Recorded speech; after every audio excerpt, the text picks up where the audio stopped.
কেমন আছো সবাই? ভালো আছো? আমাকে দেখবা? আসতেছি, ওয়েট। হুম, দেখলা আমাকে? কি অবস্থা? সবাই ভালো আছো? আশা করি ভালো আছো। আচ্ছা, আজকে খুবই গুরুত্বপূর্ণ একটা জিনিস হবে। স্প্রিং এর,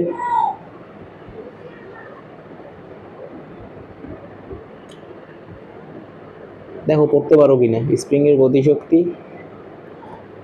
স্প্রিং এর বিভব শক্তি। আলাদা করে কেন লিখলাম? একভাবে কেন লিখলাম না? ইচ্ছা করলো তাই লিখলাম না, ঠিক না? ওকে, একটা কথা বলি। বেসিক ট্রাই করবো বেসিক দেওয়ার। এখন আমি যদি বেসিক না দিতে পারি, আই থিঙ্ক নতুন যেহেতু, তোমরা সবাই ক্ষমা সুন্দর দৃষ্টিতেই দেখবা এবং আমার ভুলগুলো ধরাই দিবা। মানুষ মাত্রই ভুল হয় এবং আমি চেষ্টা করব কোনো ভুল না পড়ানোর। ধন্যবাদ। তো দেখো, বেসিক যে জিনিসগুলো দেওয়ার ট্রাই করবো। এইটা জিনিস জানার আগে না, কয়েকটা জিনিস তোমরা একটু রিক্যাপ করে নাও। তো স্প্রিংয়ের গতিশক্তি এই জিনিসগুলো তোমরা জানো কিনা আমি জানি না। স্প্রিংয়ের গতিশক্তি সমান কে সমান হাফ এম বি স্কোয়ারই হয়। আর বিভব শক্তি সমান হয় হাফ কে এক্স স্কোয়ার। এই দুইটাই হয় স্প্রিংয়ের বিভব শক্তি এবং গতিশক্তির ক্ষেত্রে। এই জিনিসগুলো তোমরা জানো কিনা আমি জানি না। আবার একটা জিনিস জানো, ওমেগা স্কোয়ার সমান কে হয়। এই জিনিসগুলো তোমাদের জানো কিনা আল্লাহ জানে, আমি শিখাই দিচ্ছি। না জানলে সমস্যা নেই, আমি আছি। এটা একক কি? অনেকে রেডিয়ান সেকেন্ড লেখে, ভুল। অনেকে রেডিয়ান সেকেন্ড লেখে, ভুল না, ঠিক। কারেক্ট এটা একক হচ্ছে রেডিয়ান পার সেকেন্ড, বুঝছো? এটাকে অনেকে এইভাবে লেখে। আচ্ছা, এগুলান অঙ্ক করার ক্ষেত্রে একটা জিনিস আমি বলি, ক্যালকুলেটার রেডিয়ান মোডে রাখবা। 100% ক্যালকুলেটার রেডিয়ান মোডে। ওকে ওকে। তো দেখো, এটা গেল।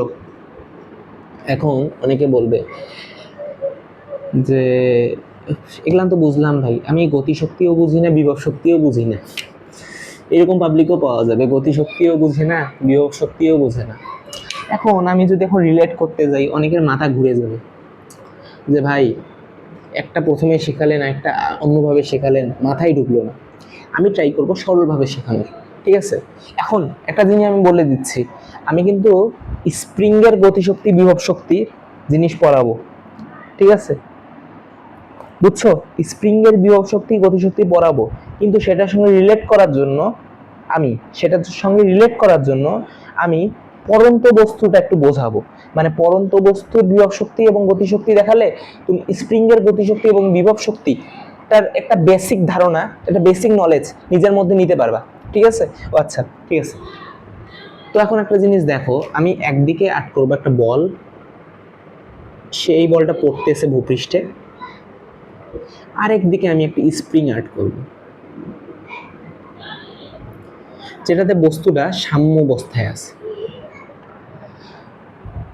আচ্ছা, এই বস্তুটা সাম্য অবস্থায় আছে, এই বস্তুটাকে টানলে এই বস্তুটা নিচে যাবে না?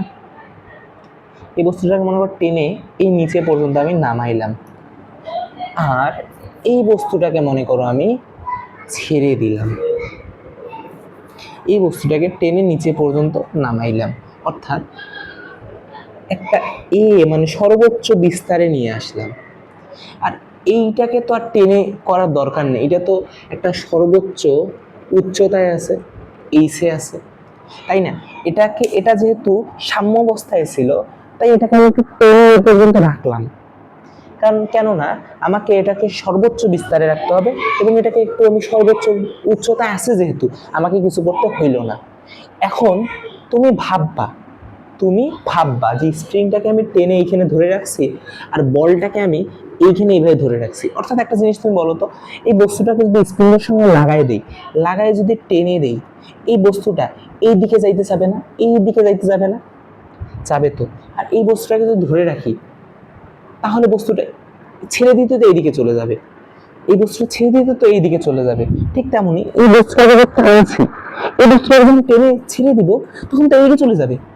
তো ও এইদিকে যাইতে যাচ্ছে, এইদিকে যাইতে যাচ্ছে, যাইতে তো চাচ্ছে, এই সর্বোচ্চ স্থানে আছে, এই সর্বোচ্চ উচ্চতায় আছে। এতটুকু বুঝছো? আচ্ছা, তো একটা জিনিস আমরা ক্লাস 9-10-এ পড়ছি, বস্তু তার অবস্থানের জন্য যে শক্তি লাভ করে তাকে তার বিভব শক্তি বলে। আচ্ছা, এই অবস্থানটা কি জানো? বস্তুটার অবস্থান থাকতে হবে। বস্তুটা যদি পৃষ্ঠের সঙ্গে থাকে তার তো কোনো উচ্চতায় সে নাই, সে কি কোনো অবস্থানে আছে?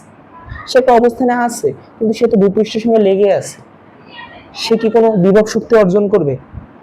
মানে তার কি কোনো সঞ্চিত শক্তি থাকবে?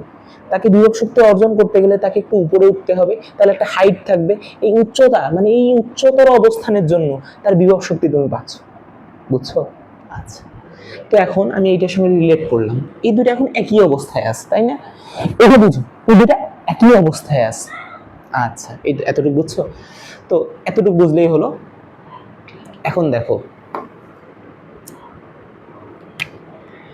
এই বস্তুটাকে আমি, তা এই বস্তুটা যদি একই অবস্থায় থাকে তাহলে এই বস্তুটার বেগ কি থাকবে? কোনো শূন্য। আর এটা যেহেতু সর্বোচ্চ বিস্তারে আছে, সর্বোচ্চ বিস্তারে বেগটা মিনিমাম না? আর সর্বোচ্চ বিস্তারে বেগের মান শূন্য না? হ্যাঁ, তো এখানে শূন্য দিয়ে দিছি। তো এতটুকু বুঝছো? আচ্ছা, যখন বস্তুটাকে আমি ছেড়ে দিব, বস্তুটাকে আমি ছেড়ে দিব, তখন বস্তুটা বেগপ্রাপ্ত হবে। ঠিক তেমনই এটাকে যখন আমি ছেড়ে দিব, এটা বেগপ্রাপ্ত হবে। বুঝতে পারছো? এখন বস্তুটা যখন এই জায়গায় এসে পৌঁছাবে, এই বলটা, আর এই বস্তুটা যখন এই জায়গায় যে পৌঁছাবে তখন কি ঘটনা ঘটবে? এটা তো 1 নাম্বার, আর এটা 2 নাম্বার। ধরো এই প্লেসটা 2 নাম্বার, এই প্লেসটা 1 নাম্বার, এটা 2 নাম্বার। তো 2 নাম্বার প্লেসে যে কি হবে? 2 নাম্বার প্লেসে যে এইচটা শূন্য হবে। এতটুকু বুঝছো? আর এ 2 নাম্বারে যে কি হবে, এর এক্স এর মানটা 0 হবে, আর অতিক্রান্ত কোনো দূরত্বই থাকবে না। বুঝছো? বুঝছো? আচ্ছা, তো আমরা জানি কি, আমরা এর ক্ষেত্রে জানি এই 1 নাম্বার পয়েন্ট নিয়ে আলোচনা করব, ইপি সমান এমজিএইচ। অর্থাৎ এই যদি এই যে একটা আছে দেখে এই ইপিটা এই জায়গায় ম্যাক্স, তাই না? এটা বুঝছো? এই জায়গায়। আর এইখানে এমনিতে সূত্রটা এরকম, কিন্তু যেহেতু এটা এইখানে আছে তাহলে এখানে একটা উচ্চতায় আছে, কিন্তু এই জায়গায় বলো তো, এই জায়গায় ইপিটার মান কি হবে? ইপিটার মান এরকম হবে না, এমজি ইন্টু 0, যেহেতু উচ্চতাই নেই, কোনো উচ্চতাই নেই, তাহলে এটা 0 হবে ইপিটা। বুঝছো? এই দুই ক্ষেত্রে ইপির পার্থক্য বুঝছো? ঠিক তেমনই এইখানে দেখো, এইখানে একটা এক্স দূরত্বে আছে, তাহলে এটার ইপিটা কি হবে? হাফ কে এক্স। কে এক্স মানে কি? হাফ কে এক্স মানে হচ্ছে এখানে একটা এক্স উচ্চতায় আছে, মানে মানে এ দূরত্বে আছে, তাই না? তো এখানে একটা ম্যাক্স আছে, এখানে ইপিটা ম্যাক্স, তাই না? এখানে ইপির মানটা ম্যাক্স না? ইপির মানটা ম্যাক্স না? কিন্তু এইটা বস্তু যখন এইখানে যাচ্ছে, 2 নাম্বার পয়েন্টে যাচ্ছে, তখন ইপির মানটা কি হচ্ছে? ইপির মানটা তো হাফ কে এক্স এর মান কত? এক্স এর মান যেহেতু 0, তাহলে এটা 0 হয়ে যাচ্ছে না? তাহলে এইখানে ইপি থাকতেছে? থাকতেছে না। তো ভাই, প্রত্যেক জায়গায় নাকি শক্তি থাকে, তাহলে এখানে কি শক্তি আছে?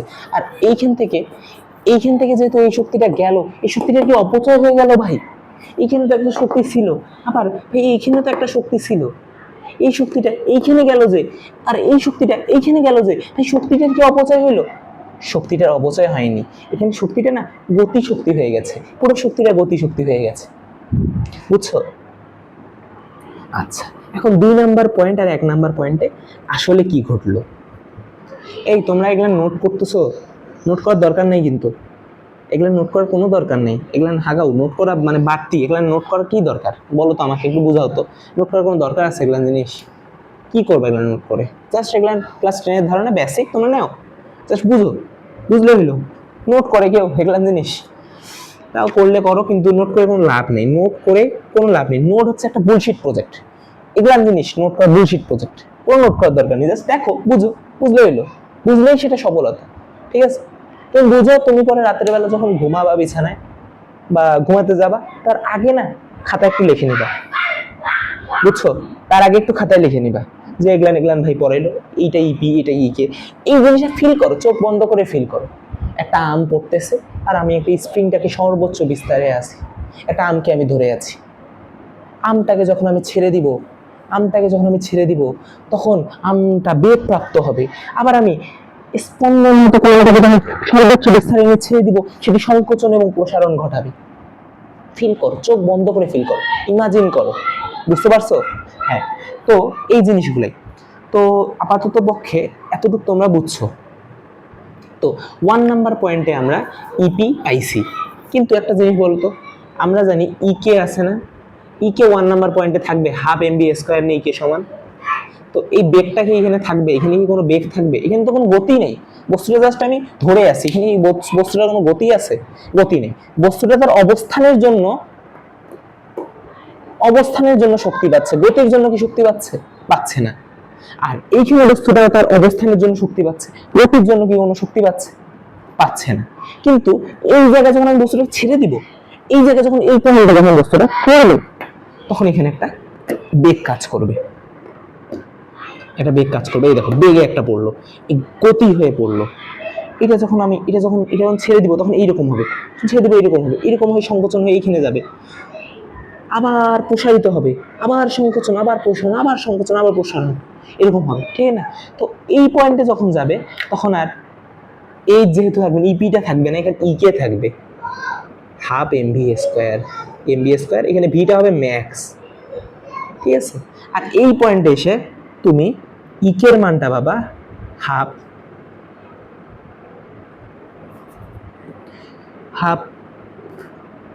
এই পয়েন্টে সরি, এইখানে ইকের মানটা পাবা হাফ